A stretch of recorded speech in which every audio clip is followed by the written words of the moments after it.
কবিতা নদী তুই। এমন বৃষ্টি বহুদিন আসেনি এই অবুঝ পাড়া গাঁয়ে।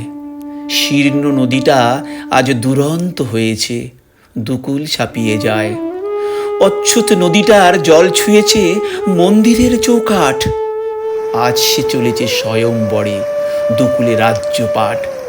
মন্ত্রী শান্ত্রীদের রক্তচক্ষু সব উপেক্ষা করে আজ নদী চলেছে সাগর দিশায়, তার যে অনেক কাজ। মানুষ সবাই পাপ ধুতে চায় এই অচ্যুত নদীর জলে। সব কালিমা ধুয়ে মুছে নদী নিজের খেয়ালে চলে। কল্লোলিনীর ছলাৎ ছলাৎ মাতাল হলো নদীর দুকুল। স্বয়ংবরে হাজির শতেক, সবাই নদীর রূপে আকুল।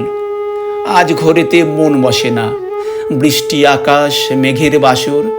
বরণমালা গাঁচ্ছে মেয়ে, যার নদীর ঢেউয়ে ভাঙল ঘর। ও নদী তুই ঘর বসাবি, তবে ভাঙলি কেন ওর ঘর? মেয়েটিরও যে মন চায় ওরও হোক এক স্বয়ংবর। এরকম বৃষ্টি কখনো আসেনি এই মেয়েটির জীবনে। বৃষ্টি ভেজা চঞ্চল মন আজ নবযৌবনের আবাহনে। জীবন যদি আমার ওই সাহসী নদীটার মতো হতো, সংসার সাহারায় যদি একবার বান ডেকে যেত, আমিও ছুঁয়ে যেতাম মানব মন্দিরের সোপান।